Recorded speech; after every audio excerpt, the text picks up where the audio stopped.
Meow! Becky the dog presents...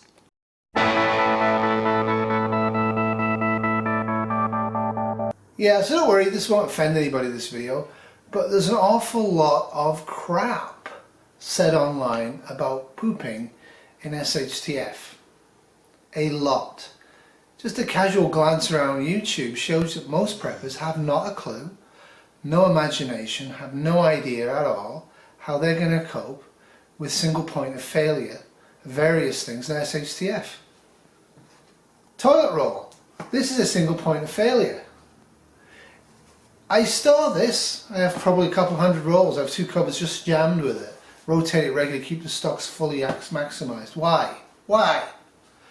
For short-term use. Short-term power outages, short-term not able to go to the store, short-term issues, you may as well have toilet roll. It's soft.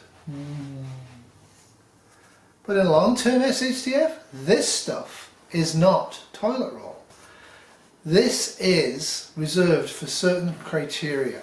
So if a long-term SHTF has happened, the toilet roll is in the toilets, gets used up. After then, this is used as a luxury item. Everybody gets one on their birthday. If they've got profuse diarrhea and they're very sick, they're going to get some. If the temperature outside, like it has been this week, is -30 to -40 centigrade, that's almost down to 0 Fahrenheit for you Americans, this is going to come into its own. I'm going to use this from the stockpile. The other thing with this is if you take out the centre column, the cardboard from the centre, and squish this up and put it inside a tin with 2 end sides of it, and attach 4 of them to a cardboard box and duct tape it very carefully and follow some simple instructions and hang some plastic, you can do this with it. And this is now a smoke filter and a radioactive filter. That's really, really important. So starting the second day of long-term grid down, everybody gets a packet like this. Old pillowcase and sheet bags full of linen squares. This is their toilet roll. Now you can do this various multiple ways, but basically I have enough manual washing machines to clean it. Like I say, when it's really, really frozen cold outside, we will have some toilet roll. And once the toilet roll goes and it's frozen cold, we'll switch to newspaper. I keep the free newspapers. I have vast quantities of newspaper.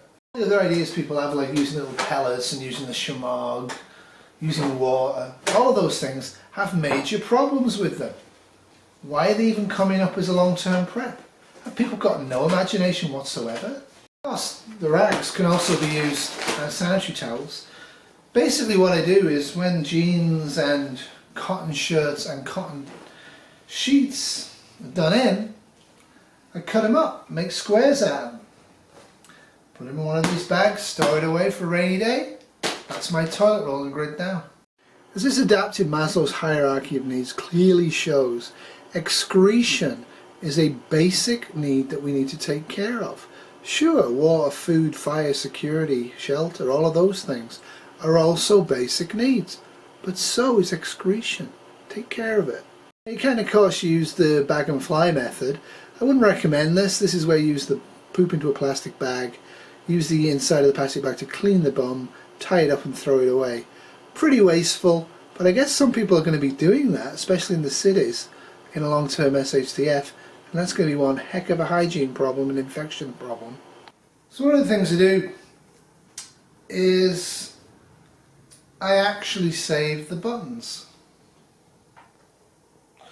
I've never had to particularly use buttons, but I do know that my grandparents kept every single button they ever had on any piece of clothing they ever had finished with. For the simple reason, unless you've got mad carpentry skills, it's really difficult to make buttons. And although I'm not assuming that I would ever have to actually use many of these buttons, a nice stockpile of buttons will be a nice heirloom to pass down to the next generations and grid down. Of course, pretty much anyone who's ever served knows how to use a needle and thread, has a sewing kit. Kitty's no idea how to sew. She's very bad at it, never really done it. So I do all the repair work, like every so often she'll ask me to sew a button on something for her or tighten something up because it's become loose.